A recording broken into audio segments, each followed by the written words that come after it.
aujourd'hui on se retrouve pour une nouvelle vidéo. Plus de mois. Aujourd'hui on se retrouve pour une vidéo, mais en réalité c'est un peu la partie 2 d'une autre vidéo. Puisqu'il y a plus de 10 mois, je suis un peu en retard. Il y a plus de 10 mois j'ai fait cette vidéo là où j'expliquais que j'allais faire un no-buy. Donc pas d'achat notamment de livres parce que j'en avais acheté beaucoup. Et donc je viens vous faire un peu le bilan de ce no-buy 10 mois après du coup, parce que c'était un peu la date butoir que je m'étais fixée. Mon téléphone est mort. Enfin il est tombé du coup. Je vous ai posé une question sur Instagram, si vous avez des questions par rapport à ça et tout. On m'a répondu et je vais m'en servir comme ligne directrice, comme ça c'est vraiment ce qui vous intéresse. Enfin ce qui intéresse les personnes du coup cœur. Tout d'abord je tiens à préciser que j'ai classé en quelque sorte les questions pour que ça ait un ordre un peu logique.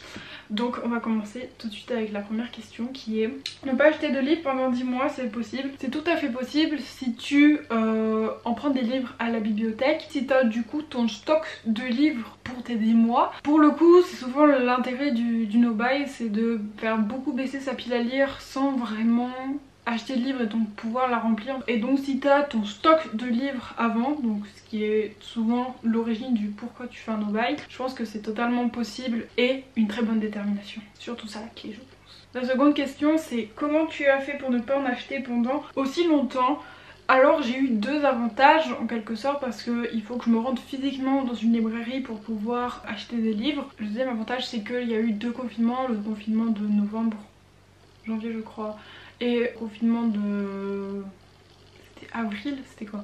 De avril à mai-juin, quelque chose comme ça. Bah du coup je ne suis pas allée à la librairie, donc je pouvais pas acheter de livres tout simplement. Je pense que c'est beaucoup plus dur de faire un no-buy si vous achetez vos livres principalement sur internet, parce que bah vous avez accès à internet partout et vous en avez besoin, notamment pour voir cette vidéo. Mais je pense que c'est plus dur parce que tu peux plus facilement mettre dans le panier payé que quand tu te déplaces physiquement dans une librairie. Pour réussir ce no-buy, je pense qu'il ne faut pas aller sur des sites qui vendent des livres, qui peuvent potentiellement en vendre, ou même ne pas aller en librairie, ou ne pas faire, on va dire, culturel ou quoi, comme ça bah, vous n'êtes pas tenté et vous le faites pas, tout simplement. Et du coup bah, c'est la détermination pour pas y aller, et du coup bah, souvent tu les achètes pas du coup les livres, parce que tu les vois pas. Très malin comme astuce. La question suivante c'est plus une affirmation qu'une question, c'est: on sait tous que t'as pris les livres du CDI / bibliothèque. Alors, bah c'est vrai. Déjà les 3/4 de mes livres sont des livres empruntés au CDI, à la bibliothèque, et ça bah ça va pas changer. Pile à lire, ma palle, les livres que j'ai entassés dans ma bibliothèque que j'ai pas lus ne se vident pas comme ça. Je les lis pas comme ça parce que bah je lis des livres à la bibliothèque, ils sont un peu prioritaires sur les autres parce que je les ai. Donc je peux attendre 5-6 ans avant de les lire.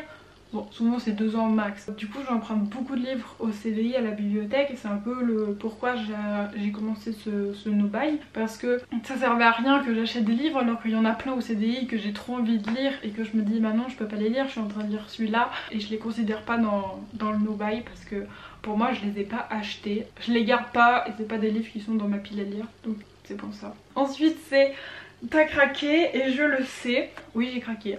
Je casse l'ambiance de cette vidéo, j'ai essayé de maintenir le truc jusqu'à la fin. J'avoue j'ai acheté des livres. Désolée à tous les gens qui croyaient que j'allais pas acheter de livres. En fait mon principal challenge avec ce no-buy c'était de passer Noël sans acheter de livres, que j'ai fait, et je n'ai pas acheté de livres, donc dans un certain côté mon no-buy est réussi. Sinon j'ai acheté 5 livres en 10 mois, ça fait un livre tous les 2 mois, donc pour moi c'est peu. On n'est pas sur des tomes de saga, de début de saga, donc ça me pose pas vraiment de problème par rapport à ça. Moi je trouve que j'ai réussi mon challenge, que j'en ai acheté peu par rapport à ce que j'aurais pu acheter sans ce no-buy. D'ailleurs il y en a un que j'ai déjà lu, c'était pour un book club, je vous le mets dans le petit i. Sur ce, j'espère que vous tiendrez votre no-buy si vous le faites, ou si vous avez l'idée de le faire. Sur ce, je vous dis bye.